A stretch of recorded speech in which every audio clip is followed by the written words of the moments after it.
종합제 TV 시청자 여러분 안녕하십니까. 2024년 9월 23일 오후 1시입니다. 오늘 서울은 정말 날씨가 좋습니다. 남부지방의 폭우 이후에 본격적인 가을이 시작된 모습입니다.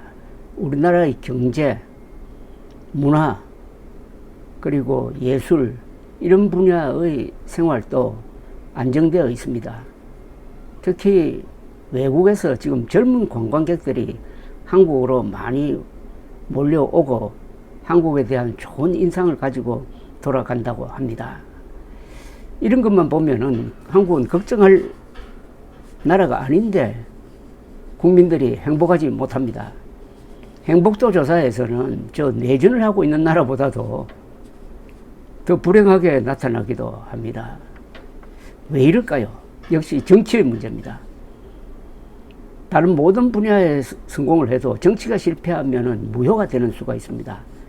그 대표적인 예가 8년 전 2016년의 박근혜 당시 대통령 몰락 과정을 보면 알 수가 있습니다. 그런데 자꾸 요새 윤석열 대통령과 8년 전의 박근혜 대통령이 겹쳐 보입니다.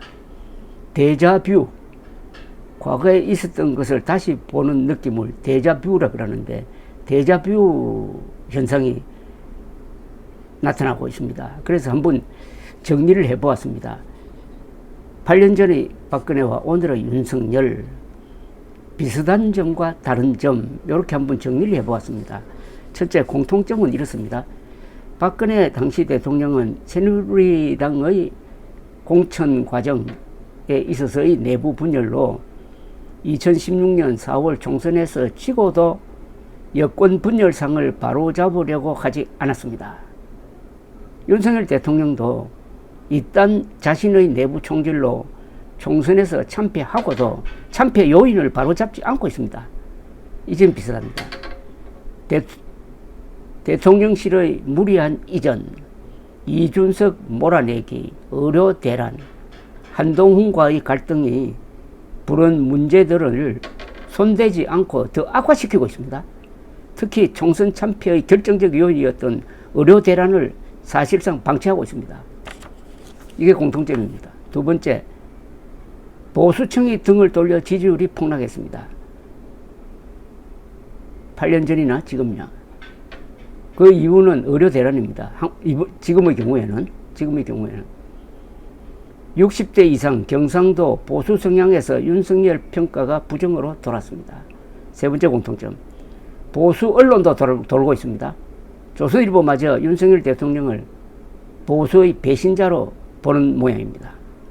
네 번째 공통점, 박근혜와 윤석열의 성격이 궤도 수정을 불가능하게 만들고 있습니다.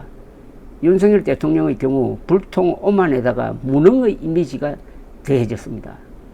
다섯 번째 공통점, 박근혜는 최서원, 윤석열은 김건희 리스크를 안고 있었는데 박 당시 대통령의 경우 언론의 결정적 폭로로 무너졌고 윤석열 대통령도 같은 운명을 맞을 가능성을 배제할 수 없습니다. 청와대 대통령실의 용산 이전 공사 관련 부정, 김건희 여사의 국정 개입 관련 의혹 등에서 치명적 폭로가 나올 경우 특검이나 검찰 수사가 들어가면은 걷잡을 수 없을 정도로 퇴진론이 번질 가능성이 있습니다. 여섯 번째, 박근혜 윤석열은 정치에서는 실패했지만 안보나 경제에서는 실패하지 않았습니다. 그래도 박근혜 당시 대통령은 탄핵으로 물러났습니다. 다른 점은 어떤 거냐? 8년 전에 비하여 지금 야당이 이재명 리스크를 안고 있다는 약점이 있습니다. 또 있습니다. 8년 전과 달리 윤석열 대통령의 임기는 3년이나 남았습니다. 8년 전에는 1년밖에 남지 않았습니다. 또 있습니다. 탄핵의 학습 효과로 국민들이 과격한 변화를 원하지 않습니다. 또 있습니다. 윤석열 대통령은 박근혜 대통령과 달리 유턴할 수 있는 시간적 여유가 아직 있습니다. 또 다른 점은 현재의 보수 세력의 힘은 8년 전의 보수 세력 힘보다 더 약화되었습니다. 전망을 한다면은 윤석열 대통령이 의료 대란을 조속히 해결한다면은 위기 탈출이 가능하지만은 시간을 끌다가 한국 의료 총붕괴가 시작되면은 헤어나지 못할 것이고 몰락할 것입니다. 몰락의 양상은 탄핵, 스스로 하야하는 것, 정치적 식물화 등 여러 가지가 있습니다. 윤석열 대통령은 권력자가 빠지기 쉬운 허영심과 오만으로 3번의 실수, 대통령실 무리한 이전, 이준석 추방, 의료 대란을 저질렀습니다. 단순 실수가 아니라 보수적 가치를 짓밟은 이념적 전략적 실수였습니다. 의료 대란을 해결할 수 있는 3번의 기회도 차버렸습니다. 박근혜, 윤석열 두 사람처럼 정치적 위기에 빠졌다가 드라마틱한 결단으로 역전승을 한 사람이 있습니다. 상황을 역전시킨 사람이 있습니다. 바로 1987년 6월 사태 때의 전두환 대통령과 노태우 대통령 후보였습니다. 두 사람이 공모를 했다고 그럴까요? 좋은 의미에서의 공모입니다.